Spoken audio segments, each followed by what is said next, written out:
கர்த்தருடைய நாமம் மகிமைப்படுவதாக. எனக்கு அன்பான தேவ ஜனமே, இந்த நாளிலும் நம்முடைய வாழ்க்கையில்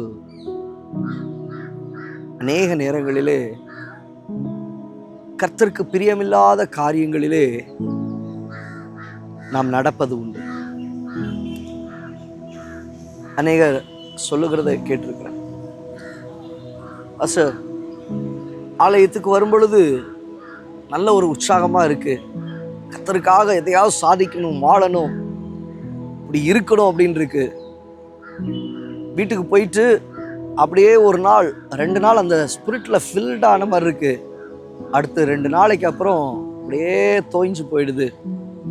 நண்பர்கள் கூட்டம், சோஷியல் மீடியாஸ், ஸோ இதெல்லாம் பார்க்கும்போது ஆட்டோமேட்டிக்காக இருதயம் வழுவி போகிறது. நிறைய வாலிபர்கள் இதை சொல்கிறத பார்த்துருக்கேன். அநேக விசுவாசிகள் இப்படிப்பட்ட காரியத்தில் இடறி போய் காணப்படுகிறதை பார்க்க முடியும். சில நேரங்களில் கர்த்தரை விட்டு விலகி போகக்கூடிய ஒரு சூழ்நிலை. எப்போ நீங்க பாவம் செய்யாதபடிக்கு உங்களை காத்துக்கொள்ள முடியும், எப்போ நீங்க கர்த்தருக்குள்ளாக நிலைத்திருக்க முடியும் அப்படின்னா, சங்கீதத்தின் புஸ்தகத்தில் 119வது சங்கீதம் 11வது வசனத்திலே வாசிக்கிறோம். நான் உமக்கு விரோதமாய் பாவம் செய்யாதபடிக்கு உமது வாக்கை என் இருதயத்தில் வைத்து வைத்தேன். ஆமாங்க, நான் உமக்கு விரோதமாய் பாவம் செய்யாதபடிக்கு.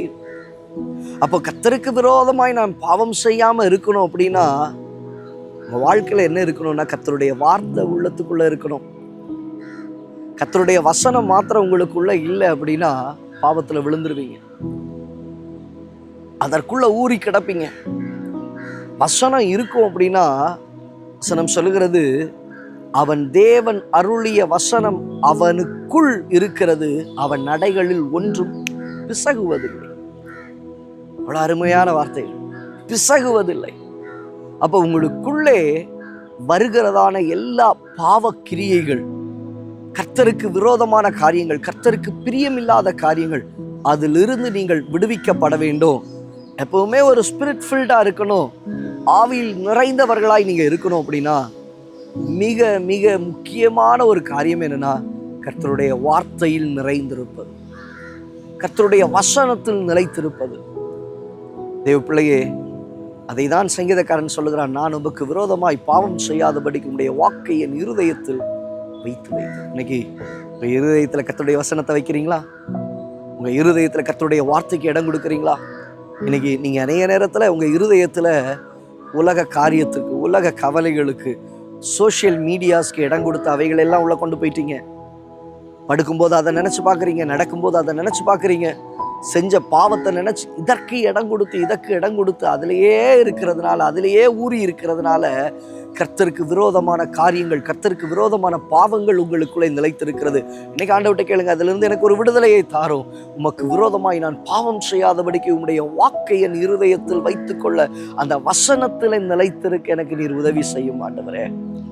வசனம் வரும்னா வசனம் உங்களை உணர்த்தும், வசனம் வரும்னா அந்த வசனம் உங்களுக்கு வெளிச்சம் கொடுக்கும்.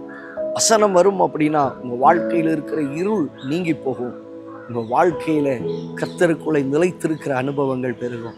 தேவனாகிய கர்த்தர் உங்களை நடத்துவாராக. கண்களை மூடி ஜெபிக்கலாமா? நல்ல தகப்பனே, உமக்கு விரோதமாய் பாவம் செய்யக்கூடிய காரியங்கள் அதிலிருந்து விடுவிக்கப்பட உம்முடைய வார்த்தைகளை தங்கள் இருதயத்திலே வைத்துக்கொள்ள உம்முடைய பிள்ளைகளுக்கு உதவி செய்யும். சமாதானத்தோடு கூட கர்த்தருடைய வார்த்தையை காத்துக்கொள்ளக்கூடிய இந்த நல்ல அனுபவத்தை உடைய பிள்ளைகளுக்கு தருவீராக. தாழ்த்தி அர்ப்பணிக்கிறோம் இயேசுவின் நாமத்தில் பிதாவே. ஆம் தேவ பிள்ளையே, கர்த்தருக்கு விரோதமாய் பாவம் செய்யாதபடிக்கு உடைய வாக்கை உங்கள் இருதயத்தில் வைத்துக் கொள்ளுங்கள். உலக காரியங்களுக்கு, உலக பாவத்திற்கு இடம் கொடாதிருங்கள். தேவனாகிய கர்த்தருடைய வார்த்தை உங்களுக்குள் இருக்குமானால் அவர் உங்களை பரிசுத்தத்தின் பாதையில் அவருக்குள் நிலைத்திருந்து நடத்த அவர் வல்லமை உள்ளவர். God bless you.